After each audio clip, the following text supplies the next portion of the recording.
ప్రియమైనటువంటి సహోదరి సహోదరులందరికీ, ఎదుట కూర్చున్న వారికి మరియు యూట్యూబ్ ద్వారా వాక్యం వినే వారందరికీ హృదయపూర్వకమైనటువంటి వందనాలు. క్రీస్తు నామం పేరిట శుభాభివందనాలండి. ఈ యొక్క సందర్భంలో దైవవాక్యం నుంచి కొన్ని మాటలను చదువుకుందాం. 81వ అధ్యాయం కీర్తన గ్రంథం 4వ వచనం 5వ వచనాన్ని కలిసి చదువుకుందాం. అది ఇశ్రాయేలీయులకు కట్టడ, యాకోబు దేవుడు నిర్ణయించిన చట్టం. ఆయన ఐగుప్తు దేశ సంచారము చేసినప్పుడు యోసేపు సంతతికి సాక్ష్యముగా దాన్ని నియమించను. అక్కడిని ఎరగనని భాష వింటిని. సరే, 6వ వచనం కూడా చదువుదాం. వారి భుజము నుండి నేను బరువును దింపగా వారి చేతులు మోతగంపలు ఎత్తకుండా విడుదల పొందెను. చాలు. ఇట్టి లేఖన భాగములను దేవుడు దీవించి మనకు అనుగ్రహించునుగాక. గమనించండి, దేవుని వాక్యంలో ఇలా రాయబడింది. అదేమిటంటే 81వ వచనంలో 81వ అధ్యాయంలో, అది ఇశ్రాయేలీయులకు కట్టడ, యాకోబు దేవుడు నిర్ణయించిన చట్టం. వినండి, ఏంటిది? ఆయన ఐగుప్తు దేశ సంచారం చేసినప్పుడు యోసేపు సంతతికి సాక్ష్యముగా దాన్ని నియమించను. అక్కడ నేను ఎరగని భాష వింటిని. వారి భుజము నుండి నేను బరువును దింపగా వారి చేతులు మోతగంపలను ఎత్తకుండా విడుదల పొందెను. పిల్లరా, ఆయన ఏం చేశాడు? ఓ కట్టడ నియమించాడు. అదేంటి కట్టడ అంటే, ఐగుప్తు దేశ సంచారం చేసినప్పుడు యోసేపు సంతతికి ఆయన సాక్ష్యాన్ని నియమించాడు. గమనించండి, అయితే ఆయన పరలోకపు చట్టాన్ని చేశాడు. ఆయన ఇశ్రాయేలులకు కట్టడ నియమించాడు. వీళ్ళరా, దేని విషయమై, ఎందు విషయమై, ఏమని? ఈ 81వ అధ్యాయం పైన వచనం చూస్తే మనకు బలమైన దేవునికి ఆనందగానము చేయదాం. చూడండి, ఎందుకు ఆయనకు ఆనందగానము చేయాలి? ఎందుకు ఆయనను స్తుతించి ఆరాధించాలి? పిల్లలు, ఎందుకు వాయిద్యములు వాయిస్తూ ఆయనను జ్ఞాపకం చేసుకోవాలి? పిల్లరా, ఎందుకు అంటే ఆయన యోసేపు సంతతికి ఓ సాక్ష్యాన్ని నియమించాడు. ఆయన ఒక కట్టడం చేశాడు. ఆయన ఐగుప్తు సంచారం చేసినప్పుడు ఈ విధంగా ఓ చట్టాన్ని, ఓ కట్టడను నియమించి చేసి ఈ ప్రకారంగా మీరు చేయాలి అని నిర్ణయం చేశాడు. ఈ భూలోకములోని రాజులు, ఈ భూలోకములోని అధిపతులు, అధికారులు, వారు గవర్నమెంట్ ఆర్డర్స్ అని తీస్తూ ఉంటారు. చట్టం నియమిస్తారు, కట్టడలు నియమిస్తారు. ఇవి ఇప్పుడు కోవిడ్-19 కరోనా వచ్చింది. కోవిడ్-19 అనే దానికి రాష్ట్రాలకు రాష్ట్రాలు, దేశమంతరికి, దేశాలకు దేశాలు ఓ కట్టడం నియమించారు, చట్టం చేశారు. ప్రతి ఒక్కరూ మాస్క్ ధరించాలి, అది కట్టడ. సాంఘిక దూరమును పాటించాలి, అదొక కట్టడ.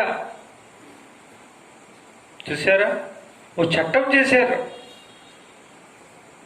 దగ్గు, జలుబు, జ్వరం ఉన్నటువంటి వారు తప్పనిసరిగా వైద్య పరీక్ష చేసుకోవాలి. తప్పనిసరిగా క్వారంటైన్లో ఉండాలి. ఒకవేళ అది పాజిటివ్ అని వస్తే అవి 14 రోజులు, 21 రోజని, ఆ విధంగా 28 రోజులని ఆరంభంలో అయితే నియమం చేశారు. పిల్లరా, ఇవన్నీ కట్టడలు, చట్టాలు. ఎప్పటికప్పుడు ప్రజల ప్రయోజనాల కొరకై క్లిష్ట పరిస్థితుల్లో, ఆయా పరిస్థితులలో ప్రభుత్వాలు చేస్తాయి చట్టాలు, కట్టడలు. ఆ రీతిగా ఈ దేవదేవుడు, పరమందున్న దేవుడు ఏం చేశాడు? చట్టం చేశాడు, కట్టడ నియమించాడు. ఎందుకు చేశాడు? ఎందుకు చేశాడంటే ఇక్కడ రాయబడింది, ఐగుప్తు దేశ సంచారం ఆయన చేసినప్పుడు యోసేపు సంతతికి ఆయన సాక్ష్యముగా దాన్ని నియమించినాడు అని రాయబడింది. చూసారా? అంటే దాని అర్థం ఏంటి? ఐగుప్తులో ఏం సంభవించింది? పిల్లరా, మోషే మేము ఆరాధన చేయడానికి పంపమంటే ఫరో పంపలేదు. హృదయం కఠినం చేసుకున్నాడు, ఇష్టం ఉన్నట్టు మాట్లాడాడు. మాట్లాడితే యెహోవా దేవుడా వాడెవడు, నేను ఎరగను అన్నాడు.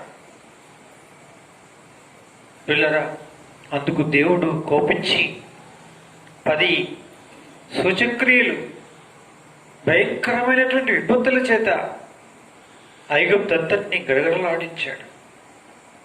పేరు చేత, నీళ్లు రక్తముగా మారుట చేత, కప్పలు, పురుగులు, భయంకరమైన మిడతలు, రకరకాలైన వడగండ్లు, ఇంకెన్నెన్నో రకాల తెగుళ్ళు ఆ దేశమంతా ముట్టడించాయి. కానీ దేవుని ప్రజలు ఉన్నటువంటి ప్రదేశంలో మాత్రం ఏ నష్టం కలగలేదు. ఐగుప్తంతా ఒకానొకప్పుడు చీకటి కమ్మింది, కానీ ఇశ్రాయేలుకు వెలుగుగా ఉంది. తెగులంతా కూడా కమ్మింది, కానీ వారి దరిదాపుల్లోకి చేరలేదు. పిల్లరా, ఏమైంది అసలు?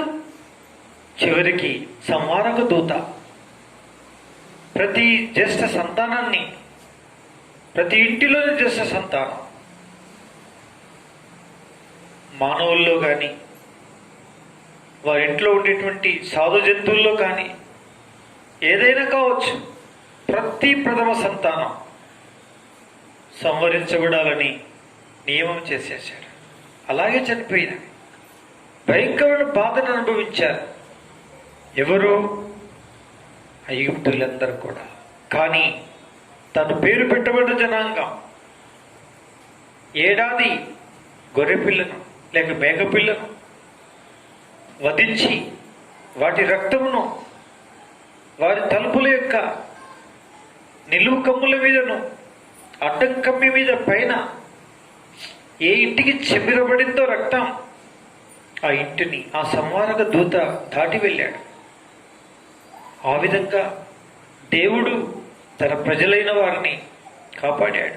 ఆ దినం దేవుడు కట్టడం నియమించాడు. ఆ దినం చట్టం చేశాడు. ఇది పస్కా, ఇది మీకు తరతరాల వరకు దీన్ని మీరు ఆచరించాలని, దీని కట్టడలు పాటించాలని, దీని యొక్క నియమమును పాటించాలని చట్టం చేసేసాడు పరలోకపు దేవుడు. ఆ రీతి పద్ధతిని వారు అనుసరించటం అగత్యమైంది, తప్పనిసరి అయిపోయింది. ఆ విధంగా తరాల కొద్దీ అలాగే చేస్తూ వచ్చారు. చూసారా? కాబట్టి వారు బలమైన దేవునికి ఆనందగానం చేస్తూ ఆ దేశమును వదిలిపెట్టి వచ్చేసారు. ఆ దేశాన్ని ఏం చేశారు? వదిలిపెట్టి వచ్చేసారు. వీళ్ళరా దాటి వెళ్ళారు. దేవుని యొక్క మరి ఈ 81వ అధ్యాయంలో మనం చదివిన ప్రకారముగా యాకోబు దేవుడు నిర్ణయించినటువంటి చట్టం, ఇశ్రాయేలు దేవుడు వారికి అనుగ్రహించినటువంటి కట్టడ ఎంతో బలమైనది, ఎంతో ఖచ్చితమైంది. అది తప్పనిసరిగా చేయక ఏమాత్రం కూడా తప్పలేదు పిల్లారా. ఈ రీతిగా ఆ ప్రకారంగా చేయబడుతూ వచ్చింది. అందుకే శివుని గీతాల్లో ఓ పాట ఉంది. అదేంటి? ఏ పాట చెప్పండి? నా సంకట దుఃఖములెల్లా,